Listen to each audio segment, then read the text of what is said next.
बातमी नव्या नियमावलीची मिशन बिगेन अगेनचा तिसरा टप्पा आजपासून सुरू झालाय। पुनश्च हरिओम या अभियानांतर्गत राज्य सरकारने शासनाने टप्प्याटप्प्याने लॉकडाऊन मधील निर्बंध शिथिल करण्याचा निर्णय घेतला। या निर्णयानुसार आजपासून तिसरा टप्पा सुरू झाला। यामध्ये खासगी कार्यालय तसंच सार्वजनिक दळणवळण सेवा सुरू होणार आहे। सर्व दुकाने मार्केट्स हे सकाळी 9 ते संध्याकाळी 5 वाजेपर्यंत खुली राहणार आहेत। बेस्ट बस सेवा सुद्धा आजपासून सुरू होणार आहे। त्यासोबत सार्वजनिक दळणवळण सेवा सुद्धा सुरू होणार आहे। 1 जून पासून राज्यात मिशन बिगेन अगेनला सुरुवात झाली, तर शनिवारपासून राज्यभरात या मिशनचा दुसरा टप्पा सुरू झाला आहे। राज्य सरकारने शुक्रवारपासून काही अटींवर दुकाने सुरू करण्याची परवानगी दिली आहे।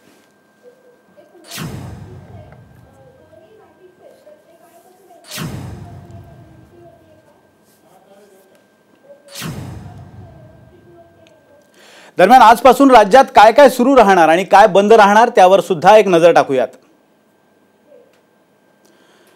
10% उपस्थितीत खासगी कार्यालय सुरू ठेवण्याची परवानगी मिळालेली आहे।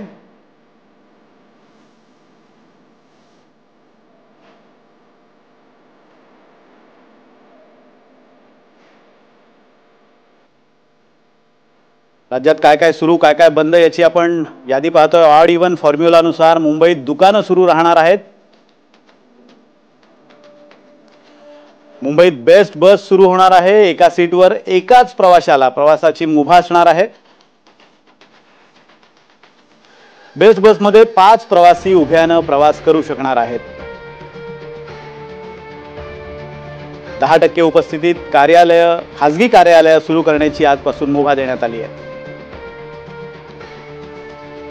ऑड इव्हन फॉर्म्युलानुसार मुंबईत दुकाने सुरू होणार आहेत। मुंबईत बेस्टची बस सेवा सुरू होणार आहे, मात्र एका सीटवर एकाच प्रवाशाला मुभा देण्यात आलेली आहे।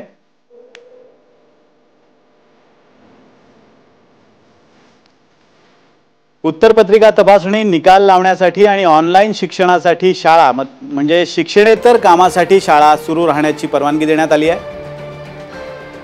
आंतरराष्ट्रीय विमान सेवा सुद्धा बंद राहणार आहे। या संपूर्ण लॉकडाऊनच्या कालावधीत विमान सेवा बंद आहे। त्याशिवाय मेट्रो आणि लोकल सेवा सुद्धा बंदच राहणार आहे।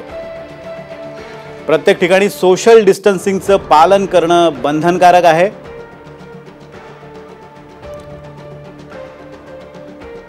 आपण पाहतोय की राज्यात काय काय सुरू राहणार आहे।